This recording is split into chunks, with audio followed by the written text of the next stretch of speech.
welcome to the Applied Digital's fiscal first quarter 2025 conference call. My name is Julian, and I'll be your operator for today.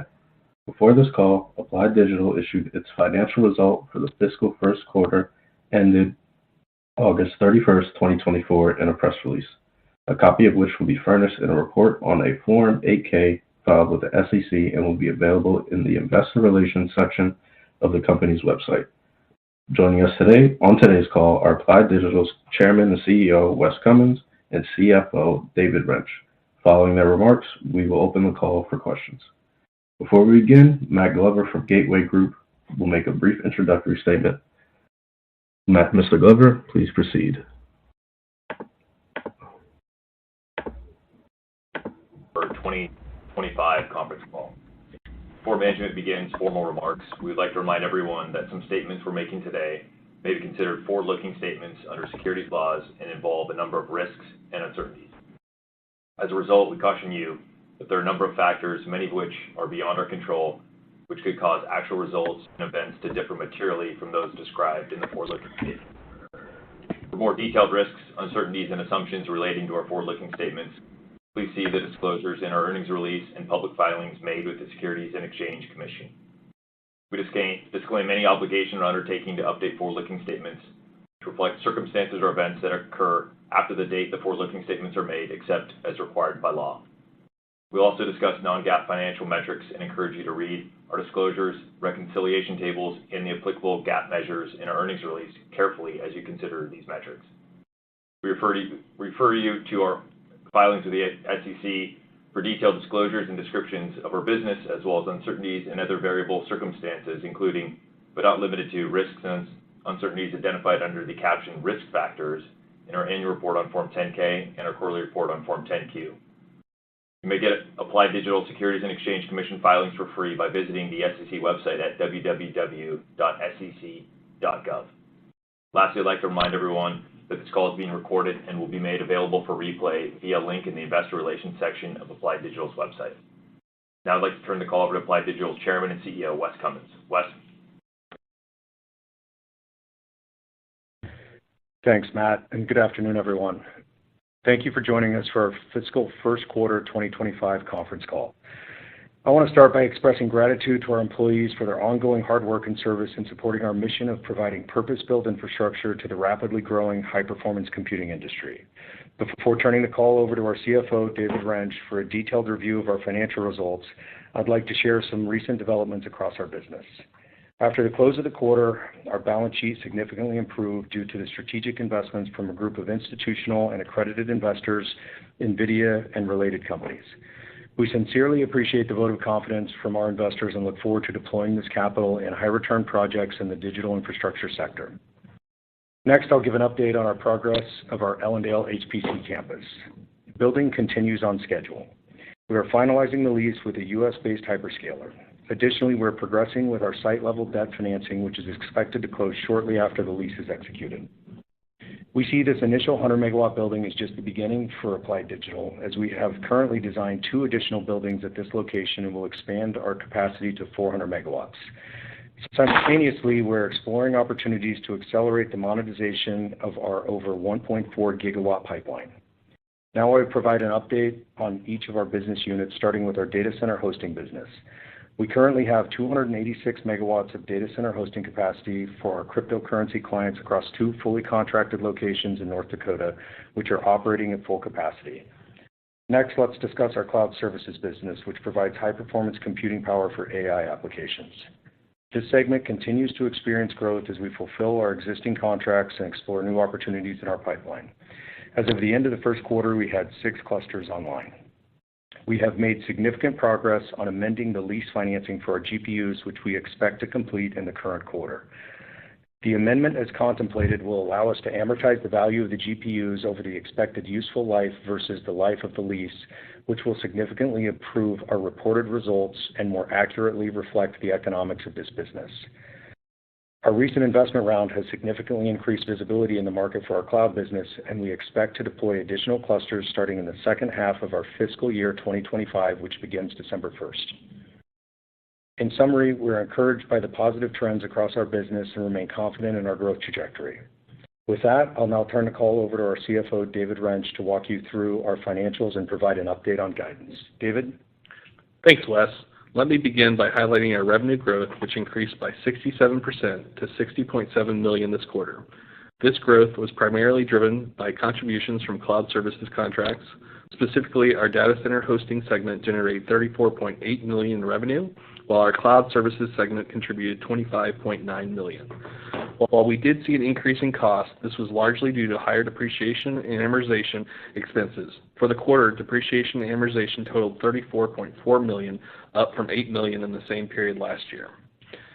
It's also important to note that we're currently incurring significant expenses related to data center leases for our cloud business, as we have not yet deployed GPU clusters in those locations. As a result, the company incurred $4.1 million in expenses this quarter for facilities that are not yet generating revenue. Our plan is to utilize these data centers in the future, which will help offset these costs. Our adjusted EBITDA for the quarter increased significantly to $20 million. Our adjusted net loss for the quarter was $21.6 million, or 15 per basic and diluted share, based on a weighted average share count of 149 million shares. Turning to the balance sheet, we ended the fiscal first quarter with $86.6 million in cash, cash equivalents, and restricted cash, alongside $143.6 million in debt. Lastly, shareholders' equity was $241.8 million, which has nearly doubled over the past 3 months, driven by a recent cash infusion from large investors. Now I'll turn the call over to Wes for closing remarks. Thank you, David. As many of you know, we were among the first in the industry to recognize substantial power demands necessary to support the compute requirements for running advanced AI workloads at scale in large-scale, high-density data centers. In response, we began construction late last year on a state-of-the-art 369,000 square foot facility specifically designed for HPC applications.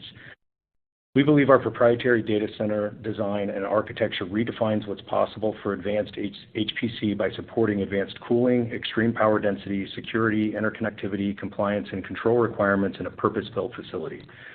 This significant early investment in the industry positioned us to now be in advanced contract and site-level financing discussions regarding a lease for our North Dakota campus with a U.S.-based hyperscaler.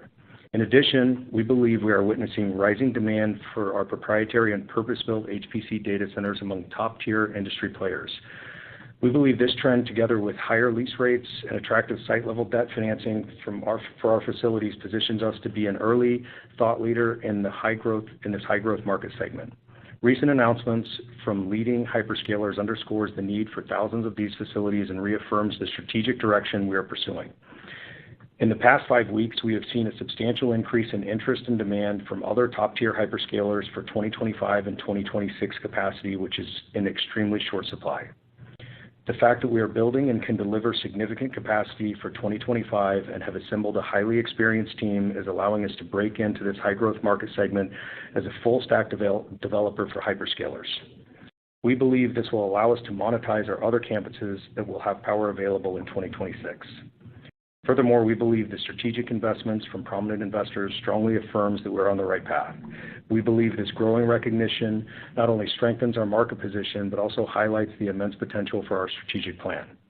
Our vision is to become a platform capable of building and operating multiple HPC data centers at scale.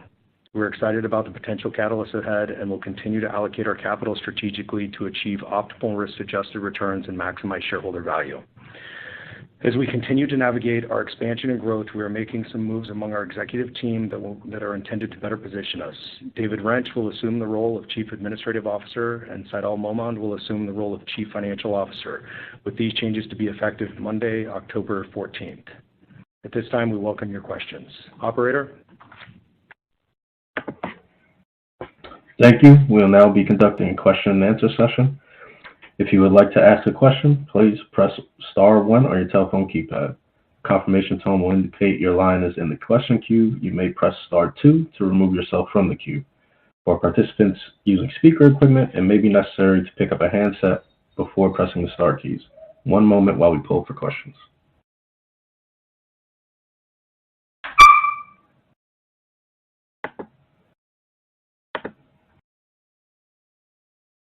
Thank you. And our first question comes from Lucas Pipes, B. Riley Securities. Please proceed with your question. Thank you very much, operator. Wes and team, congratulations on the recent investment round and the progress. Wes, my first question is about the lease negotiation, and it was my prior understanding that you had extended the exclusivity period under the LOI, and I wondered, has that exclusivity period expired, or has it been renewed, or are we still operating under that exclusivity? Thank you very much for any color. Sure. Hey, Lucas, how are you? So the exclusivity period has officially expired. We chose not to renew exclusivity. We're just pursuing the finalization of the actual lease document. Then I think neither party saw any reason to extend the exclusivity just to complete the document.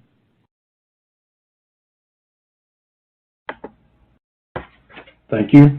Our next question comes from Darren Afti, Roth Capital Partners, LLC. Please proceed with your question. Hi, guys. Thanks for taking my questions, and congrats to Seidel and David on their appointments. Could you clarify something first in the PR? It talks about the finalization of the lease with the hyperscaler for 100 megawatts. So I just want to be clear, is the lease just for 100 megawatts, or does that hyperscaler have options on additional capacity at the campus? Yeah, Darren, thanks. So what you should expect, and I think we've always talked about this, is the initial lease will be 100, and then the other 300 will be in a different form. But the expectation is that the lease will include reservation on the other 300 megawatts. I think we talked in the script, we're already designing those facilities, or largely designed those facilities. We've started some earthwork on those, some early work to get moving. I feel like we've ran through this several times, about the winters in North Dakota. So we've already started making progress on those, but the expectation is that single tenant will take the entire campus, but it will come in 2 leases.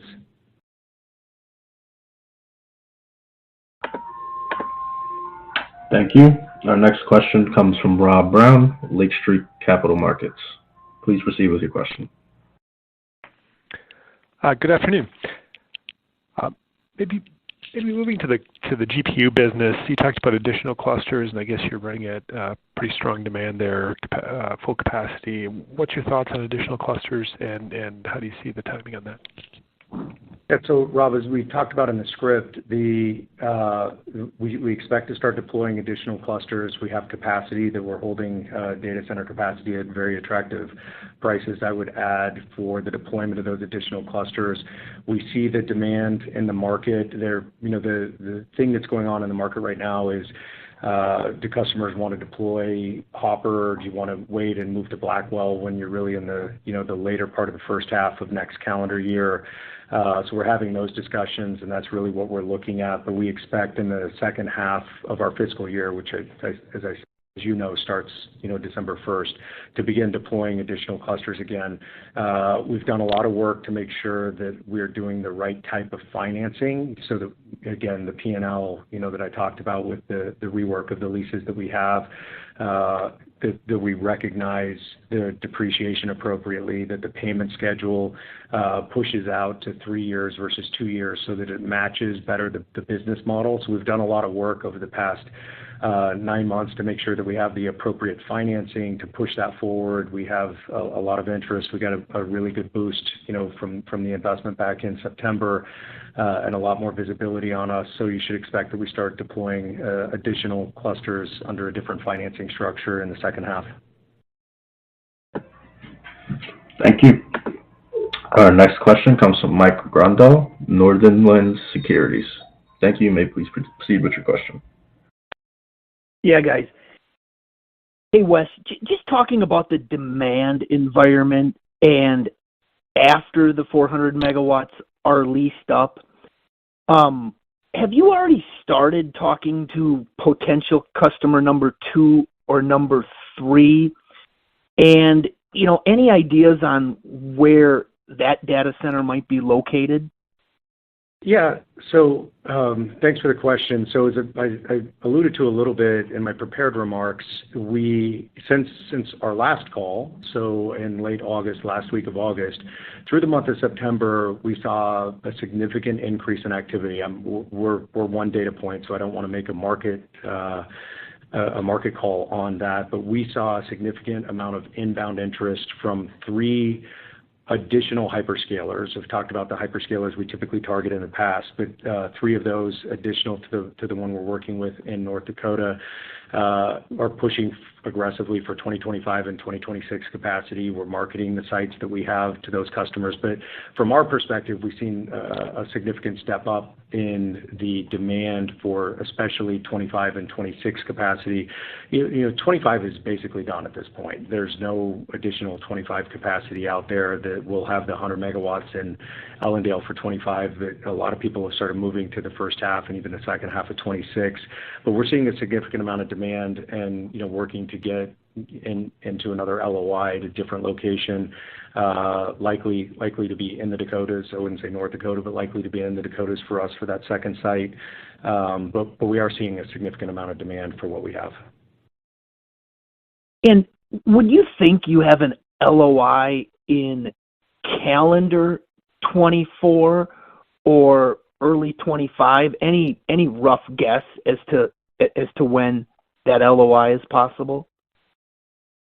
Yeah, I think just from the activity that we're seeing, we could see something by the end of calendar 24 for an additional site. This is such a dynamic market for us, Mike.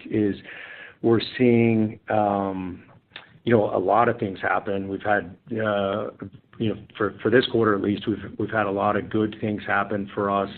The quarter that we're currently in, the investment, we've had some really big progress on supply chain. There's some things going on in the industry where we're seeing projects get pushed because power timelines are getting pushed.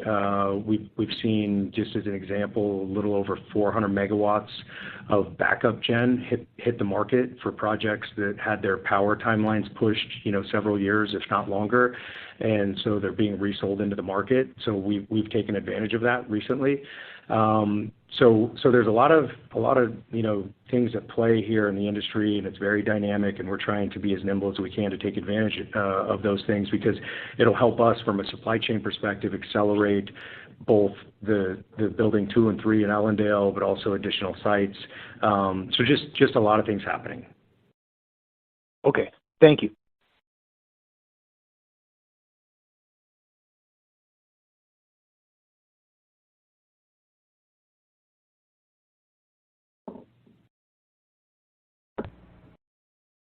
Please proceed with your question.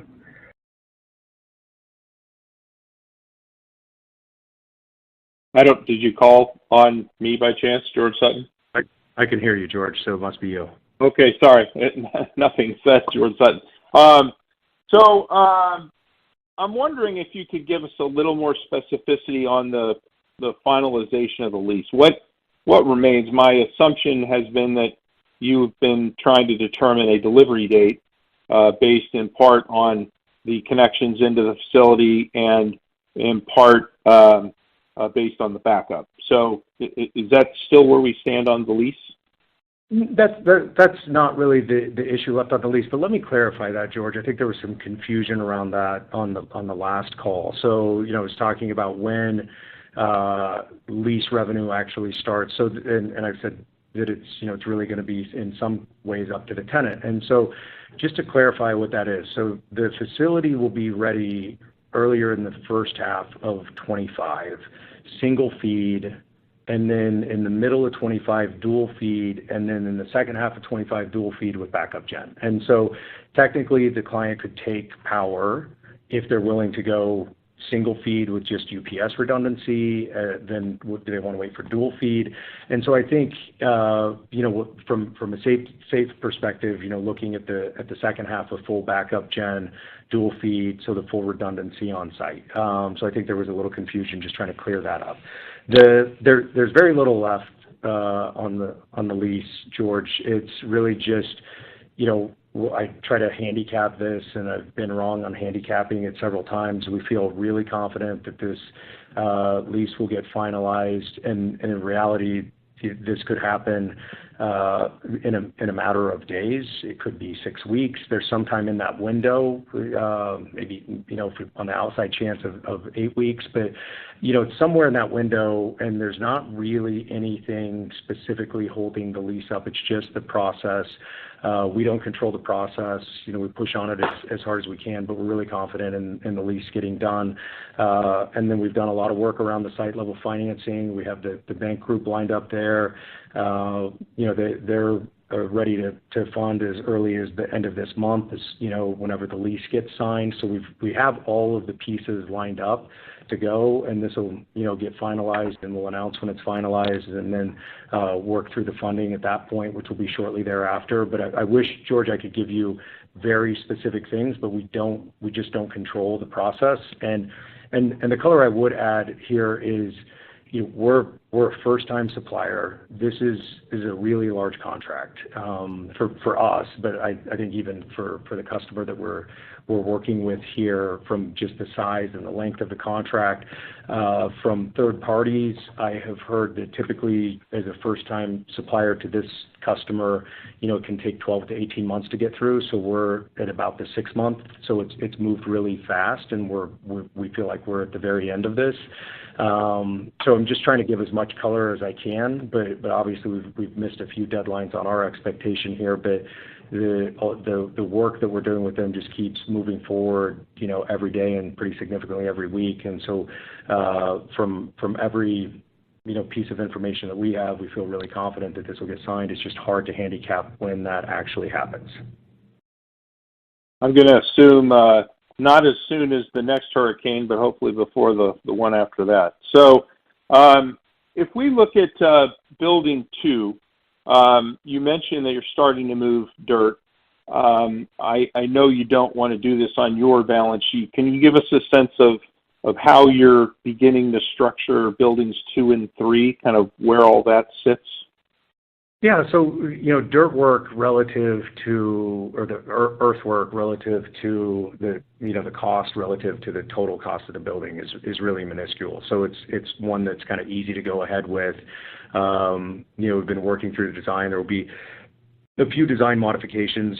If you're not improving, you should be improving every time. So we should expect some modifications. Plus, it's going to be, it's expected right now to be 150 megawatt IT load in that building versus 100.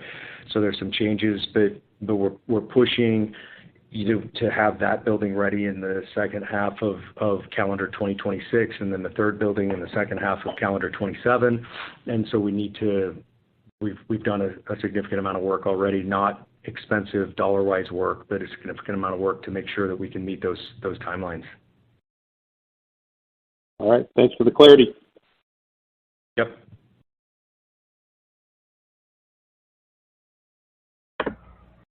Thank you. Our next question comes from John Todaro, Needham & Company. Please proceed with your question. Hey, Wes and team. I guess sort of 2 here, both related to the lease. You had mentioned that there's going to be 2 leases, 100 megawatts, and then the additional 300.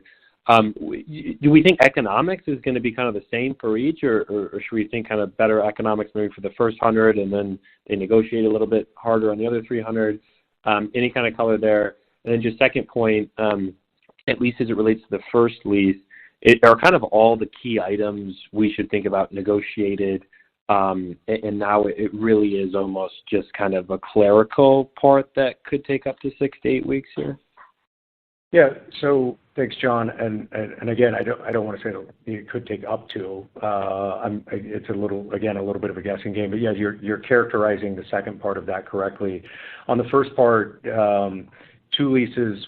They're 2 different structures, but economically they'll look really similar, if that makes sense. Okay. So kind of that previous economics on revenue and EBITDA, we should still be kind of thinking about as we model it. Okay. Yes. But one of the leases, is expected to be a kind of a colo style lease where you lease on a $1 per kilowatt per month. and the remainder a yield on cost model that's more traditional for hyperscalers, but economically they'll look very similar. Got it.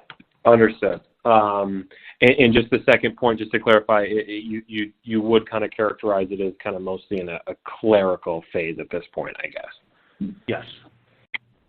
Okay. Thank you, Wes. Yep.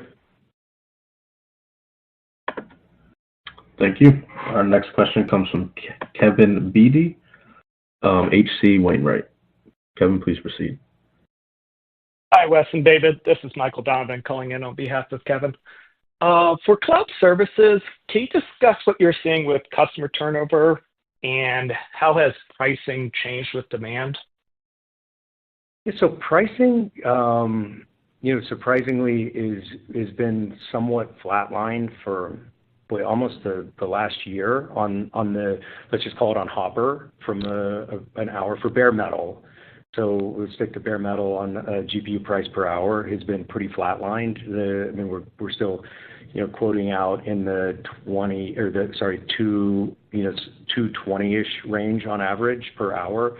And then on customer turnover, we keep expanding with our largest customer. We have a customer that has got a more of a question mark around it in character with the changes that have happened there and the payment. I don't know the details of the payment. I think everyone here knows the same details I do, which is what I read in the Wall Street Journal of roughly $2.7 billion, I believe was the number. So there's some question marks around that, and there's a chance we swap customers out there, but we have demand for those clusters to continue to grow. And I'll go back to what I've been talking about the last couple of calls, which is we're very focused on the enterprise market, which has been a developing market, and we're seeing more and more demand in the enterprise market. What I would say about the AI lab and the kind of the AI startup market is I feel like it's gotten much more prudent in that market. You're seeing a lot more thought going into business models instead of, if you went back 15 or 18 months, you were looking at how many GPUs can I get online and how quickly. So I think people are looking more around, business models, and I actually feel a little more comfortable around those companies. And I think we have, in our largest customer and Together AI, just a company that thinks about that a lot and has some really great customers on their end and a wide range of customers as well. But that market's still seeing, significant demand growth. We're seeing new entrants, from a customer set perspective in that market, both on the enterprise and, back to the AI labs and the AI startups. But the pricing has been largely stable there. Okay, I appreciate that, Wes. Then for more of a conceptual question, are you guys trying to engineer any solutions for heat recirculation? And if so, are you thinking about obtaining customers to offset power costs there? Yeah, you mean on heat capture for the data centers? Exactly. Yeah, so we've been spending a fair amount of time on methods for that. So with our Bitcoin data centers, it's much harder. So you're doing air cool. It's much harder to capture the ambient heat you create for any use case. But with the HPC facility, the Ellendale 2 facility, as we move to liquid cool, it creates a much easier opportunity to capture that waste heat that's created in the facility and look to for opportunities that we could co-locate. And in the areas that we're in, we really need to look towards agricultural opportunities to offload that heat. And we're examining that, and we expect to start deploying some of that in the calendar 2025 as that facility comes online. But you're really thinking about things like greenhouses or aqua farming or mushrooms or things that are agriculturally based in the areas we are in North Dakota for that to try to make use of that waste heat or the waste heat from the facility. Okay, great. Thank you, Wes. Absolutely. Thank you. Our next question comes from John Gruber from Gruber McBain. Please proceed with your question. Yeah, very good jazz on the music on the call. Wes, my question is: the last call we were at 90%. Are we at 91 or are we at 99.5 now? Where do we stand? Sort of, you gave us a rating last call. What do you think? It's a great question, John, and I think if I remember correctly on the last call, 90% of the work complete, and I think I had trouble handicapping what the timeline is on the last 10, but I would say that we're 98.5% or 99% there. It's mostly just like John asked clerical at this point for us. So like I said, I wish we had more control of the process, but we push where we can. But I think we're at the very end of this process. The team's done a great job getting there. Thank you. Absolutely. Thank you. Our next question comes from Darren Aftahi, Roth Capital Partners, LLC. Please proceed with your question. Hey guys, just a follow-up, Wes, on the comments you made about the two leases. I'm just kind of curious. So when you talk on yield on cost on the second one, is there a target range that you guys are looking at in terms of that? And then I guess on the second lease, given the way you kind of what about kind of building before maybe getting a client booked? Are you looking to get some sort of prepayment piece to help fund buildings 2 and 3 going forward? Thanks. So Darren, I'm not going to talk about the actual yields for lease rates for our pricing there. I think it's premature to talk about that, but it still fits in the model that we've really always talked about from an economic perspective. As far as the expectation for buildings 2 and 3 or B and C, as our vernacular is internally, like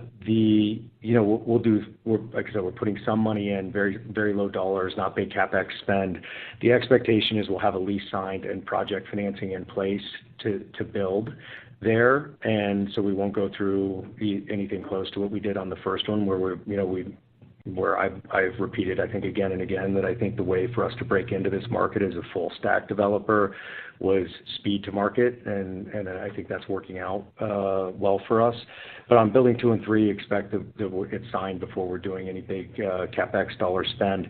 But I will say from a market perspective, just going back to the market and what we've seen, the last, really in the month of September, we are seeing those potential offers out there from hyperscalers of offering capital to build and upfront payments. We're down that. We'll be down that for some of our other campuses, but we are seeing some of that in the market just as it speaks to the demand for 25 and 26 and the scarcity of what's out there. Thanks. Thank you. There are no further questions at this time. I would like to turn the floor back to Chairman and CEO Wes Cummins for closing remarks. Thanks, everyone, for joining us on the call. Look forward to speaking with you in January. Thank you. This does conclude today's teleconference. We thank you for your participation. You may disconnect your lines at this time.